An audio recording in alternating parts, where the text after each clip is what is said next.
My name is Patrick Blinky, and today I'm here to talk to you about concussions in the NHL. So as everyone knows, sports have become a huge part of our entertainment industry in today's society. Um, and with that being said, the best athletes at their given sport make millions of dollars to do so. They demand this because most sports, they're subject themselves to serious injury every game in, game out. Hockey is very demanding on the body. It is an 82 game season. They play 3 or 4 games a week. And it takes a toll on you. So they get paid millions of dollars because one, their talent, and two, the physical demand it takes on them.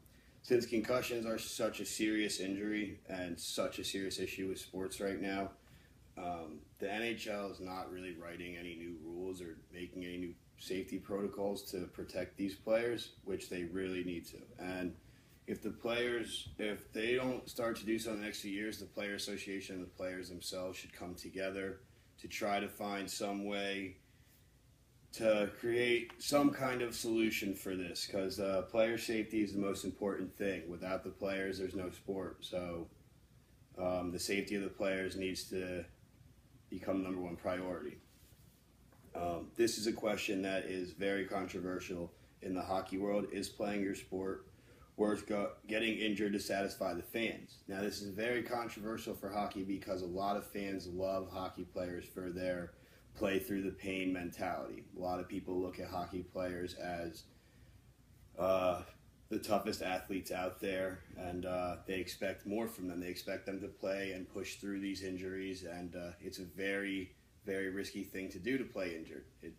You're not 100%, and you're going to be vulnerable. But with this being said, hockey fans love that attitude, which, again, they love big hits and fighting. A lot of fans outside of hockey, knowledgeable fans, are drawn in by the very physical contact and the fighting.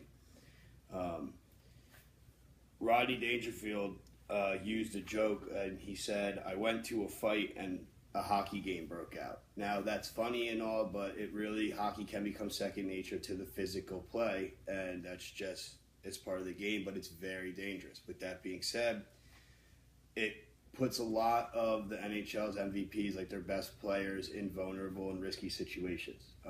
They take hits and fights. It could cause them to get hurt, which doesn't help anyone, especially not the league.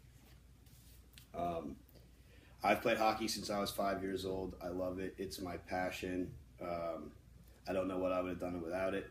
I started skating when I was about 4 years old. My older and younger brother both played, and I really learned just by playing in the driveway with them. I mean, we would play every day for hours on end until our parents would make us come in for dinner. That's just how we learned to play. I've played all the way through college. I've played competitively ever since I laced the first pair of skates in my driveway. So I had my first concussion at the age of 8. I've had several more since then. When I first had that one, my parents took me to the doctor. The doctor examined me and told me to take a few days off, and in a few days I'd be fine to go. That was about 14 years ago. Every time since then that I've had one, doctors have taken it more and more serious each time, and we've come a long way from where it was back then, and we know a lot more today about concussions and concussion protocol than we ever did back then. I have a statement here from the American Medical Society that says concussion is a sport. Concussion in a sport, a concussion is defined as a traumatic hit to the head of the brain function, involves a complex pathologic process. They go on to state that the history of concussions, if you have them, you're more likely to get them again. It's just how it works. If you've had one, you're bound to have a second. You have a second, you're bound to have a third, so on and so forth. As I said before, the medical community is learning more and more each day about these concussions, so that is a positive. But if we don't enforce rules in the game, it's not going to make a difference. Perfect example is Sidney Crosby. Sidney Crosby's the best player in the NHL. He has a few Stanley Cups, 2-time MVP, 2-time gold medalist, has won the Conn Smythe Trophy, has led the league in scoring 3 times. He's 29 years old. He's the captain of the Penguins. He's loved in Pittsburgh, hated by most of the rest of the league because of how good he is. What I'm going to do now is read you off a list of his concussions in the past few years. In 2011, in the Winter Classic game, Crosby took a hit against the Washington Capitals in the second period. He finished the game, was not even evaluated for a concussion. 4 days later, where he took another hit into the boards, he was then sidelined for 10 months. Again, he was not even evaluated after the original hit, which is mind-boggling. When he finally did come back in December of 2011, his 8th game back from the 10-month layoff, he took another hit and was then out until March of 2012. In the last playoff season, in May 1st, in Game 3, he took another hit and was sidelined until Game 5, where he took another brutal hit in Game 6.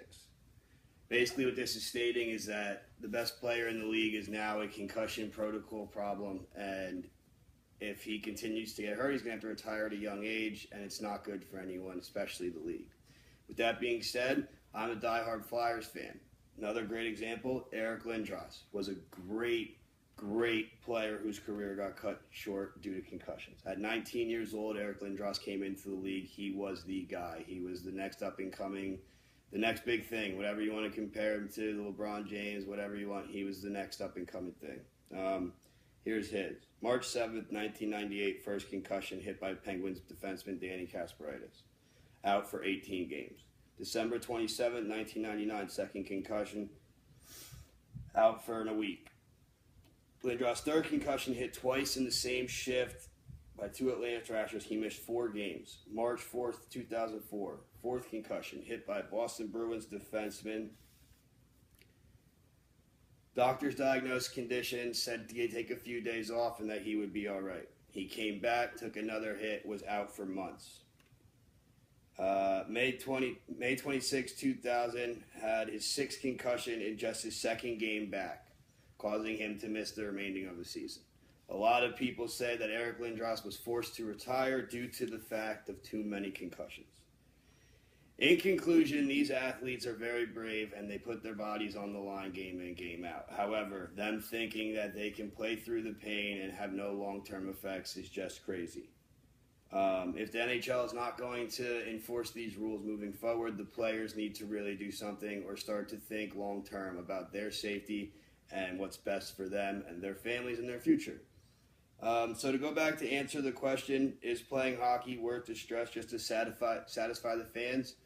In the long run, I don't think it is. I think at the end of the day, it's just a game. Without the players, there is no game. So player safety has to be first. Thank you. Appreciate it.